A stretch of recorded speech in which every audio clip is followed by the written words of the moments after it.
Bonjour à tous, on se retrouve pour une nouvelle émission 100% quintet avec lundi direction l'hippodrome de Compiègne. Un grand handicap, le prix de la Plaine du Putois, qui réunit 15 concurrents âgés de 4 ans et au-dessus sur la distance de 1800 mètres.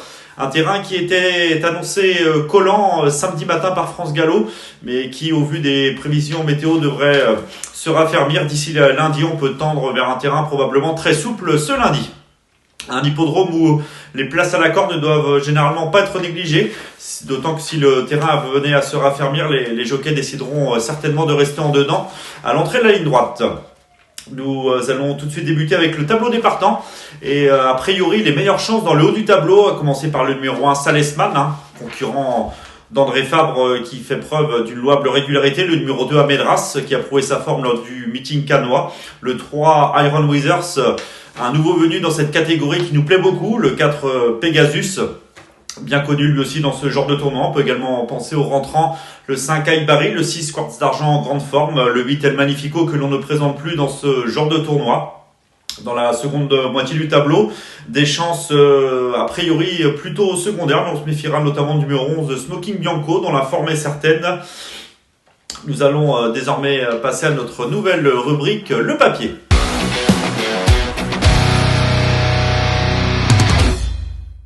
On débute l'étude de ce papier, de ce quintet disputé lundi sur l'hippodrome de Compiègne, dont le départ sera donné à 13h50 avec nos préférés. Tout de suite le numéro 3, Iron Withers, un concurrent qui est tout neuf.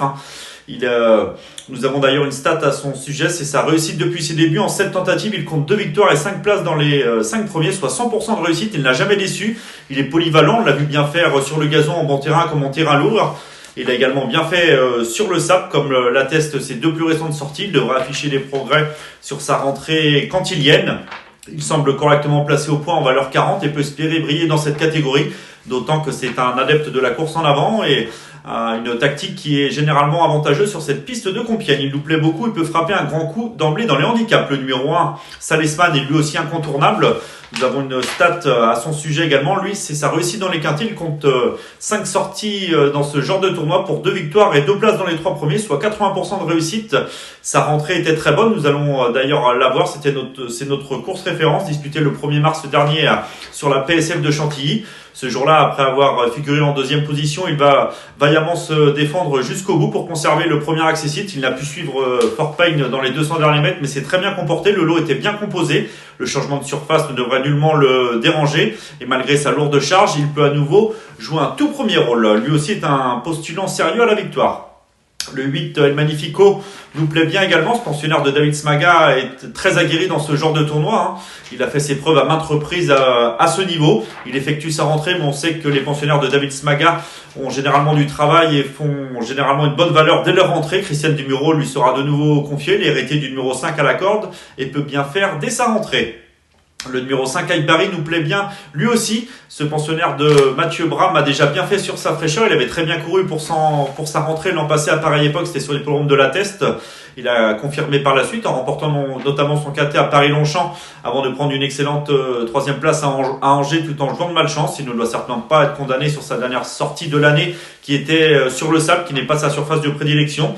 Il a depuis profité d'un break. Il a donc de la fraîcheur. Attention à lui, d'autant que son unique sortie sur cette piste de Compiègne s'était soldée par une victoire. Le numéro 6, Quartz d'Argent, aura également des preneurs. Un atout de Philippe Sogorbe qui est en condition avancée. Il a prouvé sa grande forme en s'imposant très sûrement et facilement sur l'hippodrome de Mont-de-Marsan. Certes, le lot était peut-être inférieur ce jour-là, mais il l'a vraiment bien fait. Attention à lui, associé à Michael Barzalona. On va désormais passer aux nombreuses chances régulières de ce quintet, à commencer par le numéro 2, Amedras, atout du très habile Marseillais Christophe Escuder. Il a prouvé sa forme en remportant son quintet, ce concurrent, lors du meeting cannois. Il a logiquement été pénalisé suite à cette victoire et sa marge était peut-être plus réduite désormais pour la victoire, mais on ne peut l'écarter pour une place. Le numéro 4, Pegasus, qui avait remporté un grand handicap déjà confié à Christophe Soumillon durant le week-end de l'Arc de Triomphe, n'a plus réellement confirmé depuis.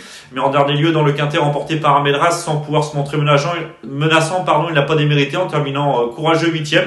Christophe Soumillon lui sera de nouveau associé. Il va certainement lui donner le meilleur des parcours, ce qui peut lui permettre de s'immiscer dans la bonne combinaison. Il ne faudra pas non plus négliger le numéro 11, Smoking Bianco, qui apprécie cette piste de Compiègne, une piste où il compte une victoire et une 3e place. Sa forme est sûre.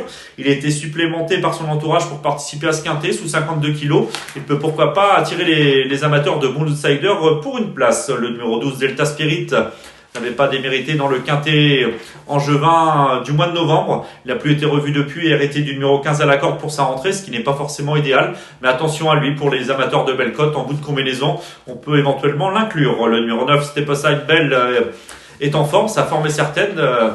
Il a prouvé sa forme sur la PSF. Cette fois, il change de surface et de catégorie, si bien que sa marge semble plutôt réduite. Pensons également au numéro 7, Electroscope, à qui a réclamé lors du meeting canois en vue d'une reconversion sur les obstacles. Là, il ne semble pas disposer d'une toute première chance. Le numéro 10, Toriano, qui n'a pas mal couru en dernier lieu dans le réclamé où Smoking Bianco terminé 3e. Il a terminé au 6e rang sans démériter.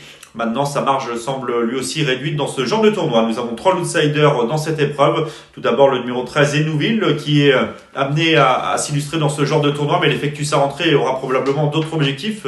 Comme l'a déclaré son mentor Rodolphe Collet dans notre rubrique entraînement, il faudra davantage la suivre certainement dans les quintets réservés aux uniques femelles. Le numéro 15, Coolman, qui doit faire ses preuves dans ce genre de tournoi, et nous préférons l'écarter. Et le numéro 14, Thibouville, qui ne semble posséder qu'une chance secondaire.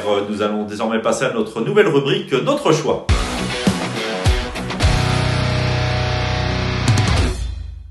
Notre choix pour ce quintet de l'Adia à Compiègne, nos 5 préférés. Tout d'abord le numéro 3, Iron Withers, un concurrent de qualité qui est tout neuf, il n'a jamais déçu et peut espérer briller dès son coup d'essai dans les quintets. Le numéro 1, Salesman, que l'on ne présente plus, ce concurrent de qualité a effectué une bonne rentrée sur le sable et peut bien faire pour son retour sur le gazon malgré sa lourde charge.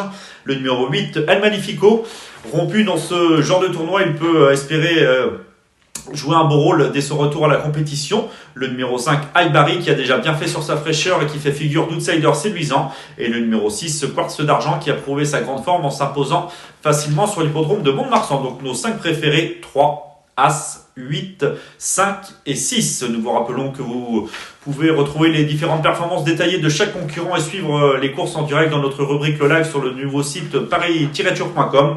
Et nous allons conclure cette émission avec notre conseil de jeu lors de cette réunion 1 sur l'hippodrome de Compiègne dans la 8e et dernière épreuve du programme.